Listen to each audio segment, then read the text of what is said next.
anak di dalam rahim. Elizabeth melonjak kegirangan dan Elizabeth pun penuh dengan Roh Kudus. Lalu ini saudara-saudara, doa yang lahir dari pribadi yang penuh dengan Roh Kudus ternyata bagian dari doa Salam Maria yang selalu didoakan oleh kita. Doa ini doa yang sangat luar biasa karena keluar dari mulut seorang yang penuh dengan Roh Kudus. Salam damai sejahtera saudara-saudaraku yang terkasih pencinta firman Tuhan. Berjumpa kembali dengan Bible Learning with Father Joseph. Saudara-saudara yang terkasih, bagaimana kabar Anda hari ini? Doa saya untuk Anda adalah semoga dalam hidup ini sebelum ajal menjemput, Anda bisa mengalami, bisa melihat, bisa merasakan pada akhirnya bersyukur atas janji-janji Tuhan, kemuliaan-kemuliaan Tuhan, hal-hal besar yang Tuhan sudah sediakan buat hidup kita. Itu doa saya buat Anda. Karena apa? Setiap dari kita diciptakan untuk melihat, mengalami hal-hal yang lebih besar daripada yang kita pikirkan, daripada yang kita bayangkan, daripada yang kita harapkan. Janji-janji Tuhan. Tuhan, terima kasih. Aku percaya, aku sangat percaya Tuhan, hidupku akan Kau angkat.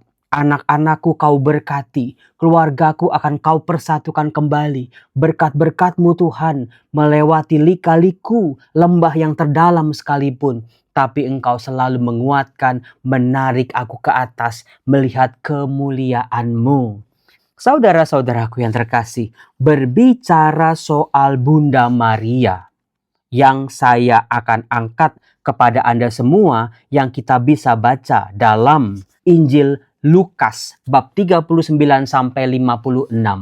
Saya mau mengangkat apa yang dikatakan oleh kitab suci tentang Maria, tentang imannya, tentang rasa percayanya, tentang ketertundukannya, tentang penyerahan dirinya pada kuasa Allah. Jadi Alkitab betul-betul Injil Lukas menggambarkan pribadi yang sangat istimewa ini. Maria bukan saja dia diberkati oleh berkat yang sungguh besar oleh Allah, menjadi ibu penebus yang melahirkan Yesus, menghadirkan Yesus ke tengah dunia ini, tetapi ternyata Maria menjadi anugerah buat gereja. Bukan sebuah kebetulan saudara-saudara, di atas salib Yesus, Tuhan Yesus menyerahkan ibunya kepada murid terkasih. Sejak saat itu, Maria ibunya tinggal bersama-sama dengan murid terkasih. Itulah gereja. Puji syukur setelah 2000 tahun lebih ini, gereja masih setia untuk menghadirkan warisan istimewa ini kepada kita. Apa maksudnya Romo? Lagi-lagi kalau saya berbicara soal Bunda Maria, bukan hanya soal Bunda Maria yang istimewa, yang masih perawan, yang masih suci, yang melahirkan Yesus sampai berdiri di bawah salib Yesus. Bukan hanya itu, tetapi Maria adalah pola, contoh, teladan, pattern kita untuk mencintai Tuhan Yesus. Bagaimana nih murid-murid Tuhan, termasuk kita juga yang hidupnya penuh dengan badai-badai, penuh dengan ombak dan gelombang, penuh dengan jatuh bangunnya, penuh dengan segala rintangan-rintangannya. Diajak bersama Maria dengan teladan hidupnya, contoh konkret keteladanannya ini membantu kita untuk lebih kuat lagi dalam berjuang. Bertahan lagi. Kalau ada yang mau menyerah, lihat figur Maria. Terima kasih Tuhan Yesus, Kau berikan bundamu untuk hidupku, untuk aku teladan, untuk aku contoh. Ternyata hidup Maria bukan soal betapa banyak besar rintangan-rintangan hidup yang dihadapi, tetapi hidup Maria juga berbicara soal betapa kuatnya penyerahan dirinya, betapa konsistennya Maria menjalani segala lika-liku hidupnya dengan rasa percaya pada janji Allah, pada putranya Yesus. Saudara-saudara, mari kita bahas bareng-bareng ya. Sebelum saya mengangkat Lukas bab 1 ayat 39 sampai 56, saya mau bertanya kepada Anda. Anda bisa tulis di kolom komen atau nggak perlu ditulis di kolom komen juga nggak apa-apa. Biar Anda aja sendiri yang tahu. Sejauh ini, sampai usia Anda seperti ini sekarang, saya nggak tahu usia Anda itu 15 tahun kah, 17 tahun kah, 20-an tahun, 30-an tahun, 40, 50, 60, 70 atau bahkan 80. Sampai sejauh ini, karya terbesar mana dari Allah yang hadir dalam hidup Anda? Coba ingat-ingat lagi, coba ditimang-timang lagi, coba dipikir-pikir lagi. Pertanyaan Romo Yosef tuh kadang-kadang receh, tapi dalam ternyata. Iya ya Romo, kalau saya nggak ditanya sama Romo Yosef mungkin hidup ngalir gitu aja. Ya bersyukur, terima kasih, berdoa, memuji Tuhan. Tapi apakah Anda sadar apa yang Anda syukuri? Ketika Anda berterima kasih dalam doa-doa Anda sedang berterima kasih untuk hal apa? Coba pikirkan sampai sejauh ini karya terbesar apa yang Tuhan telah buktikan dalam hidup Anda. Mungkin ya kalau yang usianya masih belasan tahun, 20-an tahun, 30-an tahun yang masih berjuang, jungkir baliknya itu. Romo, ada Romo tapi masih dikit Romo. Romo terlalu malu saya Romo untuk mengatakan ini karya terbesar Romo. Ya saya bisa paham karena mungkin perjalanannya masih panjang sekali. Masih mencoba, masih memulai, masih mencari. Tapi kalau mungkin yang usianya sudah 50, 60, sudah memasuki golden age ya, usia keemasan, sudah bisa bersyukur. Matur nuwun, terima kasih. Dan saya yakin dan percaya ketika Anda mengalami karya terbesar Allah dalam hidup Anda, ternyata banyak dari kita ternyata memilih bukan hal material. Betul apa? Betul. Romo, bener Romo. Bukan soal punya rumah yang gede, punya pabrik di mana-mana, bukan soal punya deposito yang berapa MM-an, bukan punya emas, permata, perak, mobil mewah dan lain sebagainya, bukan. Ternyata karya terbesar itu adalah bukan sifatnya material yang oleh generasi muda umur 11-an, 20, 30 lagi dicari-cari. Nah, ini penting nih. Katakanlah kepada generasi muda, nak, boleh cari duit, boleh kejar karir, boleh kejar prestasi, boleh saja, boleh kejar kekayaan, boleh saja itu hak kamu kok. Tapi jangan pernah lupa, jangan pernah terjebak bahwa semua itu ternyata bukan menjadi kebahagiaan terbesar.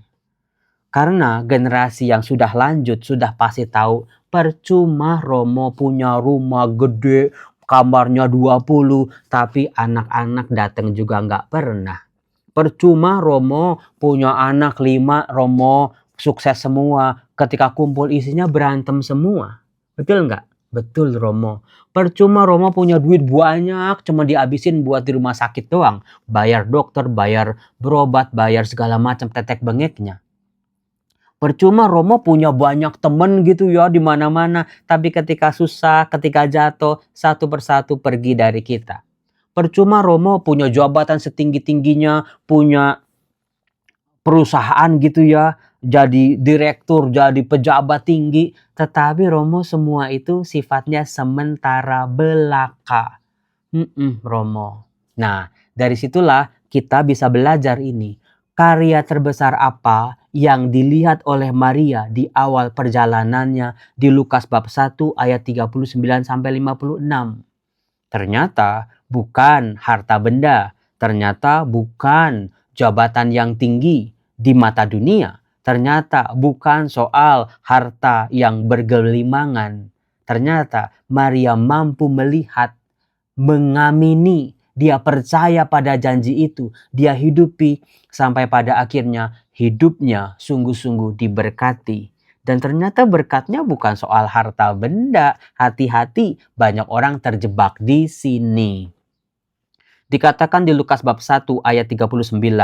Beberapa waktu sesudah kedatangan malaikat Gabriel, kita sudah tahu tuh apa dialog, apa komunikasi antara Maria dengan malaikat Gabriel. Dan bagaimana babak itu berakhir dengan sebuah penyerahan diri. Terjadilah padaku menurut perkataanmu. Aku ini hamba Tuhan. Nah, kata-kata Maria bahwa dia ini hamba Tuhan, artinya seorang hamba.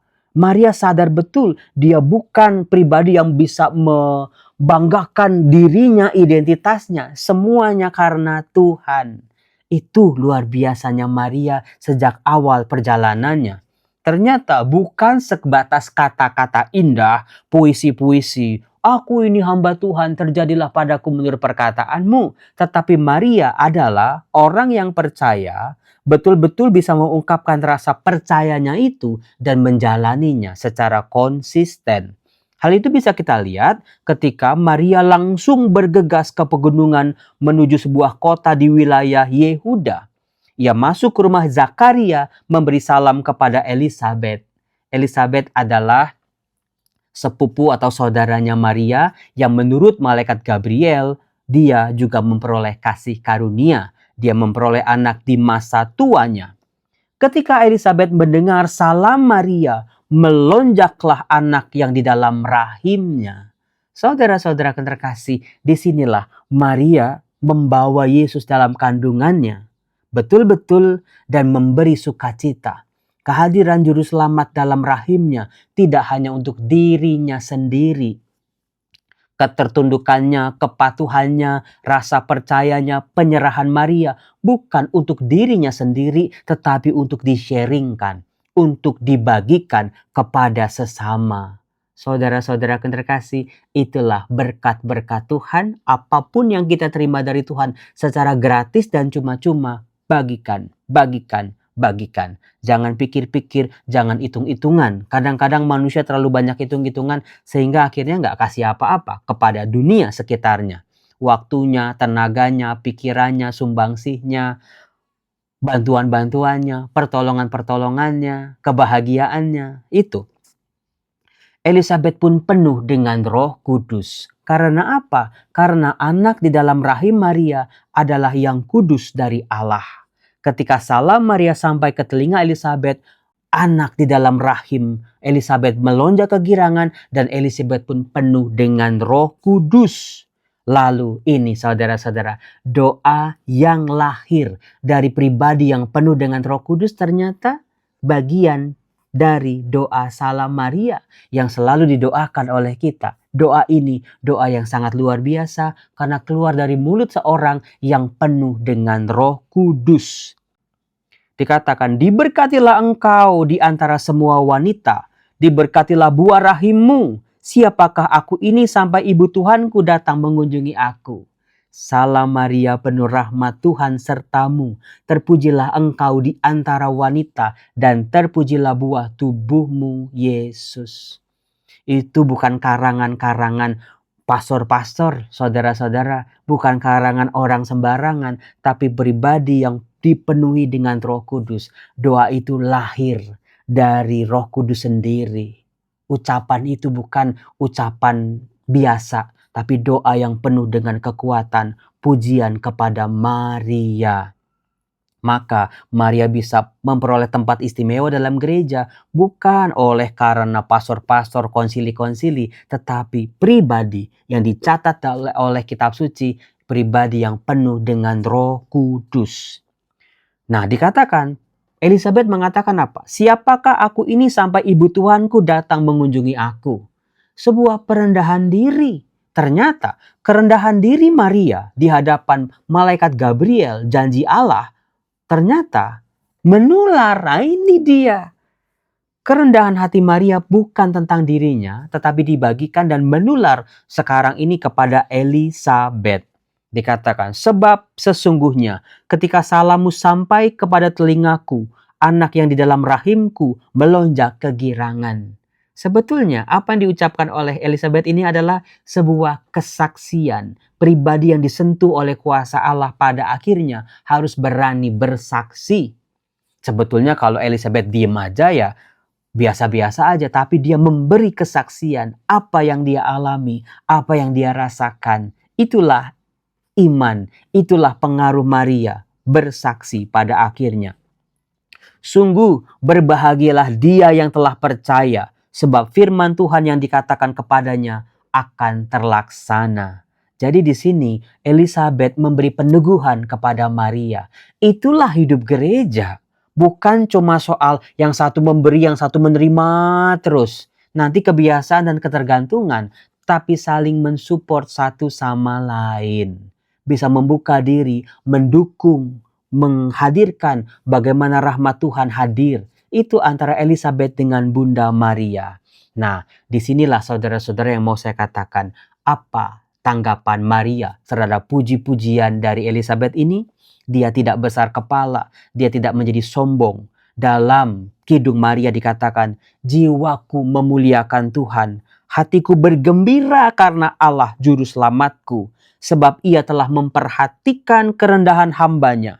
Sungguh, mulai sekarang segala keturunan akan menyebut aku berbahagia, karena Yang Maha Kuasa telah melakukan perbuatan-perbuatan besar kepadaku, dan namanya adalah Kudus.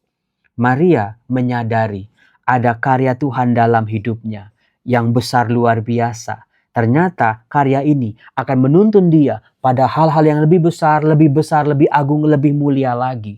Bukan karena hal-hal material yang diterima oleh Maria. Dikatakan sebab nama Allah adalah Kudus. Inilah dia, perjalanan Maria. Berkatnya membuat dia menjadi kudus. Karena dituntun oleh kekudusan Allah. Perbuatan-perbuatan besar ternyata bukan soal hal-hal duniawi, tetapi apa yang menjadi identitas manusia sejak awal mula, yaitu kekudusan. Maria sadar perempuan pertama namanya Hawa kehilangan kekudusan karena ketidaktaatan. Maka janji-janji Allah ini, perbuatan-perbuatan besar dari Allah ini untuk Maria membawa dirinya kembali memulihkan dosa manusia pertama Adam dan Hawa. Kehilangan kekudusannya, kehilangan relasinya dengan Allah, dipulihkan oleh pribadi yang bernama Maria dengan teladan hidupnya. Jadi saudara-saudara, yang namanya Romo Yosef kalau ngomong soal Maria ya, itu nggak pernah terulang-terulang, ide-ide terulang, selalu baru. Karena apa? Semakin didalemin itu semakin saya sadar, aduh, pribadi ini sungguh besar, rahmatnya sungguh besar. Mungkin apa yang diungkapkan oleh gereja selama ini baru sekian persennya saja. Apa yang kita pahami tentang Maria sebagai pengikut Kristus mungkin hanya sebagian persen saja. Tapi setelah kita dalami teksnya, sadar rahmat yang begitu besar dalam diri Maria. Ternyata nggak pernah habis, sumber yang tidak pernah kering. Itulah Maria. Saudara-saudara yang terkasih, mulai hari ini hormati pribadi yang istimewa ini, bukan cuma dengan hormat gerak gitu. Pajang fotonya di mana-mana, patungnya di mana-mana. Bukan sekedar itu, tetapi ikuti teladan hidupnya. Ikuti contoh imannya. Ikuti bagaimana Maria hidup. Itu yang diharapkan, bagaimana Yesus menyerahkan Maria kepada muridnya yang terkasih. Saudara-saudara, lagi-lagi gereja tidak pernah menyembah Maria, menduakan Yesus di samping Maria. Tidak. Maria adalah teladan hidup buat kita. Bagaimana mencintai Yesus putranya. Salam damai sejahtera, saya Romo Yosef mengucapkan selamat hari Minggu kepada Anda. Jangan lupa doa Salam Maria, doa Rosario setiap hari. Ikuti teladan hidupnya. Semoga hidup kita selalu ditopang, diberkati, dikuatkan. Bye-bye, Tuhan berkati.